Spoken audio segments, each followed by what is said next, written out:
మనిషి అన్న తర్వాత ఈర్ష్య, అసూయ, ద్వేషం ఇలాంటి కొన్ని నెగెటివ్ ఎమోషన్స్ ఉంటే తను పతనం అయిపోతాడు అని చెప్పేసి అంటూ ఉంటారు. సో, శత్రువును కూడా ప్రేమించేంత గొప్ప హృదయం ఒక మనిషి కలిగి ఉండాలి అని చెప్పేసి అంటూ ఉంటారనమాట. ఇది నిజమే. కానీ నిజంగా మనం అలా ఉండగలమా అనంటే ఉండలేం. ఎందుకనంటే మనకెవరైనా కీడు చేసినప్పుడు గానివ్వండి, లేదనంటే మనకి కాంపిటేటివ్‌గా మనకన్నా ముందు వెళ్ళిపోతున్నప్పుడు గానివ్వండి, ఆటోమేటిక్‌గా మన లోపల నుంచి ఈర్ష్య, అసూయ, ద్వేషాలనేవి వచ్చేస్తా ఉంటాయి. కోపం వస్తా ఉంటది. మనల్ని మోసం చేసిన వాళ్ళ పైన రివెంజ్ తీర్చుకోవాలని అనిపిస్తా ఉంటది. సో, ఇలాంటి కొన్ని థాట్స్ అనేవి మనకు వస్తా ఉంటాయి. As a human being it's common. But అలాంటి ఎమోషన్స్ పెట్టుకోవడం వల్ల మనం నిజంగానే చాలా పతనం అయిపోతాం మన జీవితంలో. సో, అది ఎలా అనేది ఒక స్టోరీ చెప్తాను. తర్వాత ఒకవేళ నిజంగా ఈర్ష్య, అసూయ, ద్వేషాలు లేకుండా మనం బ్రతకాలంటే అలా ఎలా బ్రతకచ్చు అనే దాని గురించి ఇంకొక స్టోరీ మీకు చెప్తాను. ఈ 2 స్టోరీస్ మీరు విన్న తర్వాత ఒకవేళ మీలో గనక ఈ ఈర్ష్య, అసూయ, ద్వేషాలు లాంటివి ఉంటే ఈ రోజు నుంచి మీరు వాటిని గుడ్ క్వాలిటీస్ కింద కన్వర్ట్ చేసుకునే ఛాన్సెస్ అనేవి చాలా ఎక్కువ ఉంటాయన్నమాట. సో, ఈ వీడియోని ఎక్కడ స్కిప్ చేయకుండా నేను చెప్పబోయే 2 స్టోరీస్ స్మాల్ స్టోరీసే ఉంటాయి. కొంచెం మీరు ఓపికగా విన్నట్టయితే గనక ఇది మీకు చాలా బాగా ఉపయోగపడుతుంది మీ యొక్క పర్సనాలిటీని డెవలప్ చేసుకోవడానికి. ఓకే. హలో గైస్, నేను మీ life coach RT Prasad. First of all thanks for clicking on this video. So, first of all ఒక ఈర్ష్య, అసూయ, ద్వేషాలు ఉంటే ఒక మనిషి యొక్క లైఫ్ ఎలా ఉంటుంది? అది మన మీద ఒక నెగెటివ్ ఇంపాక్ట్ ఎలా క్రియేట్ చేస్తుంది అనే దాని గురించి ఒక స్మాల్ స్టోరీ చెప్తాను చూడండి. ఒక ఊర్లో ఒక పాము ఉండేదన్నమాట. ఆ పాము ఏంటంటే ఒకరోజు రాత్రి ఒక షాప్‌లోకి చొరబడింది. ఆ షాప్ ఏంటంటే ఒక కార్పెంటర్ షాప్ అన్నమాట. ఆ రోజు వర్కర్స్ అందరూ ఖాళీ చేసి ఇంటికెళ్ళిపోయిన తర్వాత ఆ షాప్‌లోకి ఈ పాము చొరబడింది. అయితే ఆ చీకట్లో ఈ పాము వెళ్ళే వేగానికి అక్కడ దారిలో ఉండే ఒక రంపం ఈ పాము యొక్క బాడీకి అనేది గాయం చేస్తుందన్నమాట. అయితే గాయం చేసిన వెంటనే ఈ పాముకి విపరీతమైన కోపం వచ్చేసి ఆ చీకట్లో ఉన్న ఆ రంపం ఏదైతే ఉందో ఆ రంపాన్ని తిరిగి దాన్ని కాటేయడానికి చూస్తదనమాట. కాటు వేయంగానే ఫస్టు తన కూరల దగ్గర దెబ్బ తగులుతుంది. ఆ తర్వాత దీనికి ఇలా కాదు అని చెప్పి దాని బాడీతో మొత్తం దాన్ని చుట్టేసి చంపేద్దాం అని చెప్పి చూస్తదనమాట. చుట్టేస్తున్న క్రమంలో మొత్తం దీని బాడీ మొత్తం కూడా స్క్రాచెస్ పడిపోతూ ఉంటాయి. దెబ్బలు ఇంకా ఎక్కువైపోతుంటాయి. మొత్తం బ్లీడింగ్ కారిపోతూ ఉంటుంది. దీని ఒక నోటితోటి మొత్తం ఆ రంపం యొక్క కొనలు ఏవైతే ఉంటాయో వాటిని పట్టుకొని చాలా గట్టిగా కరిచేస్తా ఉంటది. అయితే నోటి లోపల నుంచి గాని, బాడీ లోపల నుంచి గాని మొత్తం అంతా కూడా బ్లీడింగ్ అయిపోయి గాయాలతోటి ఆ పాము కొంతసేపటికి చచ్చిపోతదనమాట. This is the story. Okay. చాలా చిన్న స్టోరీ. బట్ ఇందులో చాలా పెద్ద మోరల్ ఉంది. యాక్చువల్‌గా ఏంటంటే మనకి చాలామంది మోసం చేసేవాళ్ళు గాని, మనకు హాని పెట్టేవాళ్ళు గాని, మన పని మనం చూసుకుంటూ ఉంటే మన లైఫ్‌లోకొచ్చి మనకు చాలా డ్యామేజ్ చేసిన వాళ్ళు చాలామంది ఉంటారు. అది వాళ్ళు డ్యామేజ్ చేశారని మనకు తెలిసిన తర్వాత మనం ఏమనుకుంటాం అంటే మనం కూడా రివెంజ్ తీర్చుకోవాలి. మనం కూడా రిటర్న్ అటాక్ ఇవ్వాలి. రిటర్న్ కౌంటర్ ఇవ్వాలి అని చెప్పేసి మనం వాళ్ళ మీద రిటర్న్ ఏదో ఒకటి చేయడానికి ట్రై చేస్తాం. అలా చేసినప్పుడు వాళ్ళు ఊరుకోరు కదా! నువ్వేమి చేయకుండానే అంత హాని తలపెట్టిన వాళ్ళు, నువ్వేదైనా చేస్తే నీకు ఇంకెంత హాని తలపెడతారు? మీకొచ్చిన కోపం వల్ల, మీరు తీర్చుకునే రివెంజ్ వల్ల ఇద్దరి మధ్యన జరిగే వార్ ఏదైతే ఉంటుందో, ఆ వార్ వల్ల చాలా డ్యామేజ్ జరుగుతుంది. అందులో మీరు చాలా అలసిపోతారు. చాలా కోల్పోతారు. బట్ మొత్తం అంతా జరిగిన తర్వాత తెలుస్తుందనమాట. ఒకవేళ నేను వాళ్ళని క్షమించి వదిలేసుంటే, మేబీ నేను అయిన డ్యామేజ్‌తో నేను రికవర్ అయిపోయేవాడినేమో.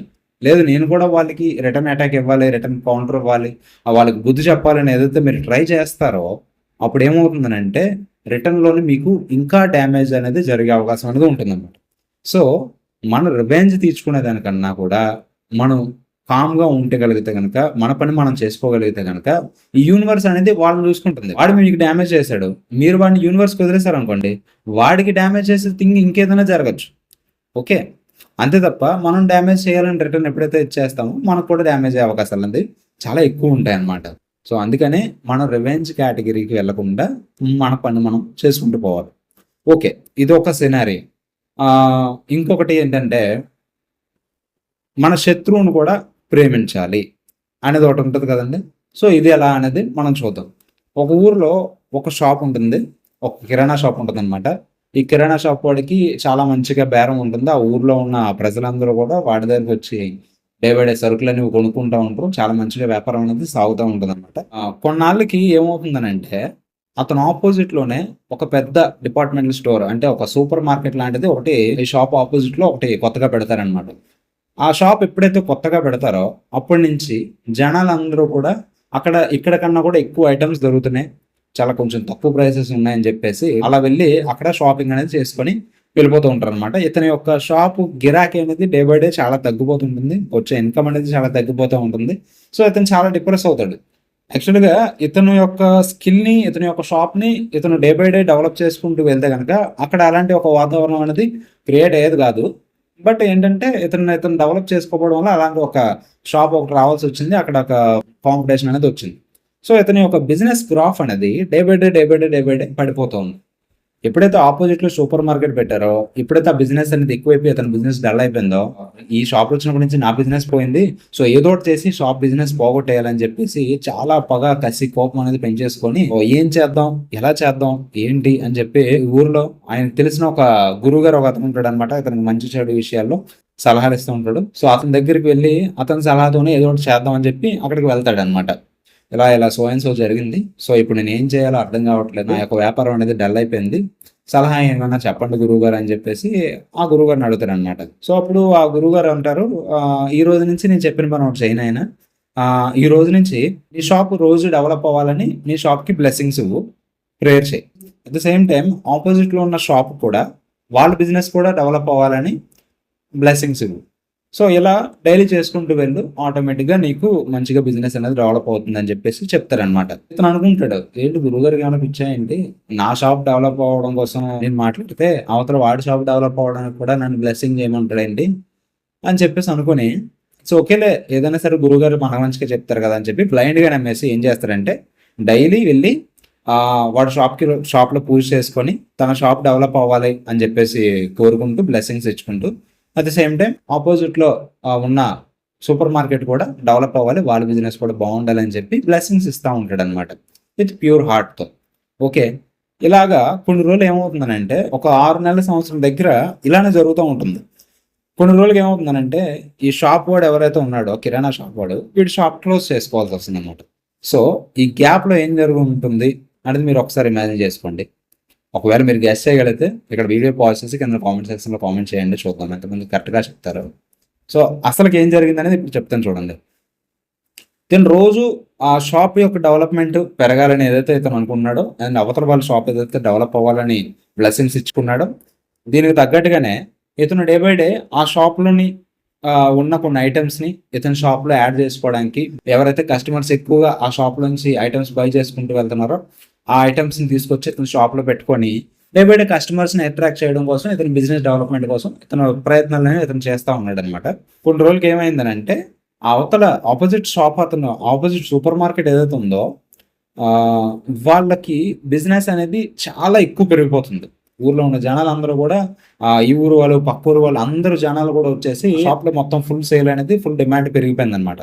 చాలా రష్ ఎక్కువైపోయి ఆ షాప్ వాడు ఏం చేసాడంటే, ఆ సూపర్ మార్కెట్ తాలూకా ఓనర్ ఎవరైతే ఉన్నారో, అతను ఒకరోజు ఇతని దగ్గరకొచ్చి, ఇలా నాకు బిజినెస్ అనేది ఇక్కడ యాక్చువల్‌గా చాలా ఎక్కువైపోయింది. పక్క ఊరు వారు, ఆ పక్క ఊరు వారు కూడా ఇక్కడికి ఈ షాప్‌కే వచ్చి మొత్తం అందరూ కూడా బాగా కొనుక్కుంటున్నారు. సో, అందరికీ కలిపి ఒకే షాప్‌లో నాకు సప్లై చేయడం అనేది చాలా ఇబ్బందయిపోతుంది. సో, నేనేమనుకున్నానంటే, ఇలా పక్కపక్క ఊర్లు ఏవైతే ఉన్నాయో అన్నిటిల్లో కూడా నా ఫ్రాంచైజెస్ అనేది నేను పెడదాం అనుకుంటున్నాను. నా బిజినెస్ ఎక్స్‌పాండ్ చేసుకుందాం అనుకుంటున్నాను. సో, నేను బిజినెస్ ఎక్స్‌పాండ్ చేసుకోవాలనుకుంటే నేను ఇక్కడే ఉండాలంటే అవ్వదు. సో, ఈ ఫ్రాంచైజీని నేను ఎవరికైనా సరే టేక్ ఓవర్ చేయాలి. సో, ఈ ఫ్రాంచైజ్ ఏమన్నా మీరేమన్నా హ్యాండ్ ఓవర్ తీసుకుంటారా? ఈ బిజినెస్ మీరు చూసుకుంటారా? ఎందుకంటే మీరు ఎన్నో రోజుల నుంచి, ఎన్నో సంవత్సరాల నుంచి ఇక్కడ మీరు షాప్‌లో బిజినెస్ చేస్తున్నారు. ఈ ఊరు జనాలందరూ మీకు తెలుసు. పైగా మీకు బోలెడన్ని సంవత్సరాల ఎక్స్‌పీరియన్స్ ఉంది. సో, నేను ఇంకెవరికో ఇవ్వాలనుకోవట్లేదు. ఈ జంక్షన్‌లో మీకెలాగో ఎక్స్‌పీరియన్స్ ఉంది కాబట్టి మీరే నాకు కొంచెం నమ్మకంగా కనిపిస్తున్నారు. సో, ఈ ఏరియాలో ఈ బ్రాంచ్ ఏదైతే ఉందో ఈ బ్రాంచ్‌ని మీరు చూసుకోండి. నేను వేరే బ్రాంచెస్ ఎక్స్‌పాండ్ చేసుకుంటానని చెప్పి ఇతనికొక ఆఫర్ అనేది ఇస్తారనమాట కిరాణా షాప్ అతనికి. వెంటనే అతను ఓకే అని చెప్పేసి ఆ షాప్‌ని హ్యాండ్ ఓవర్ చేసుకుంటాడు. సో, ఆ షాప్, ఈ పాత షాప్ ఏదైతే ఉందో ఈ కిరాణా షాప్ క్లోజ్ చేసుకొని ఆపోజిట్‌లో ఉన్న సూపర్ మార్కెట్ ఏదైతే ఉందో దానికి ఓనర్ అనేది అయిపోతాడనమాట. సో, ఇది జరిగింది. దీనికన్నా ముందు చెప్పిన స్టోరీలో ఈర్ష్య, అసూయ, ద్వేషం, కోపం, పగ, ప్రతీకారంతో రగిలిపోతున్న ఒక పాము ఏదైతే ఉందో అది రివర్స్ అటాక్ చేయడం వల్ల అది డ్యామేజ్ అయిపోయి చచ్చిపోయింది. సో, ఈ మొత్తం సినారియోలో మీరు చూసుకున్నట్టయితే ఎటువంటి ఈర్ష్య, అసూయ, ద్వేషాలు లేకుండా ఇతను బాగుండాలని కోరుకొని, అవతల వాళ్ళు కూడా బాగుండాలని కోరుకోవడం వల్ల యూనివర్స్ ఏం చేసిందనంటే, ఇతనికి కావాల్సిన వ్యాపార అవకాశం ఏదైతే ఉందో ఆ అవకాశాన్ని ఇతనికిచ్చి, ఇతను ఉన్న స్థాయి నుంచి ఉన్నత స్థాయికి వెళ్ళడానికి యూనివర్స్ అనేది అతనికి కోఆపరేట్ చేసింది. సేమ్ అలానే మనకి ఎవరైనా హాని చేస్తున్నారు, లేదా ఎవరైనా మోసం చేశారు అని అనుకుంటే, మనం ఏం చేయాలనంటే, మనం వాళ్ళకి రిటర్న్ బ్లెస్సింగ్ ఇవ్వాలి. వాళ్ళ కోసం ప్రేయర్ చేయాలి. ఎలా ప్రేయర్ చేయాలని అంటే, మీకు హాని తలపెట్టిన శత్రువు ఎవరైతే ఉన్నారో వాళ్ళకి జ్ఞానం రావాలని, వాళ్ళలో మార్పు రావాలని, పరివర్తన రావాలని మీరు ఎప్పుడైతే గాడ్‌కి ప్రేయర్ చేస్తారో ఆటోమేటికల్లీ వాళ్ళలో ఒక పరివర్తన అనేది వస్తుంది. అంతేగాని వాళ్ళకి కూడా కీడు జరగాలి, వాళ్ళు కూడా మనం హాని తలపెట్టాలి, రివర్స్‌లో రివెంజ్ తీర్చుకోవాలని మనం ఎప్పుడైతే ట్రై చేస్తామో, మొదట మీకు చెప్పిన ఒక పామ్ స్టోరీ ఏదైతే ఉందో సేమ్ అలానే మనం కూడా రిటర్న్ డ్యామేజ్ అవుతాం. ఎటువంటి ఉపయోగం లేకుండా పోతాం అనమాట. కాబట్టి ఎటువంటి ద్వేషం, అసూయ, కోపం ఇలాంటి కొన్ని నెగెటివ్ ఎమోషన్స్ అనేది మీ లోపల నుంచి రిమూవ్ చేసేసి పూర్తి ప్రేమ తత్వంతో మీ శత్రువును కూడా మీరు ప్రేమించేంత దయాగుణాన్ని మీరు ఒకటి నింపుకున్నారనుకోండి, ఆల్వేస్ మనకి, వాళ్ళకి, అందరికీ మంచి జరుగుతుంది. అది కొంచెం టైం పట్టొచ్చు. బట్ ఏదో టైంలో మనకనేది ఆ గుడ్ అనేది రిఫ్లెక్ట్ అనేది అవుతూ ఉంటుందన్నమాట. కర్మ సిద్ధాంతం ప్రకారం ఎవరిని ఏది వదిలిపెట్టదు. ఇది మాత్రం మీరు బాగా గుర్తుపెట్టుకోండి. అది మంచి అయినా సరే, చెడైనా సరే. Okay friends. Thank you so much friends. ఇప్పటిదాకా మన వీడియో చూసి ఎంకరేజ్ చేసినందుకు. ఇంకా మోర్ వీడియోస్ కోసం మన ఛానల్ ఇప్పుడే సబ్స్క్రైబ్ చేసుకోండి. వీడియో నచ్చితే లైక్ చేయండి. Thank you so much. జై హింద్.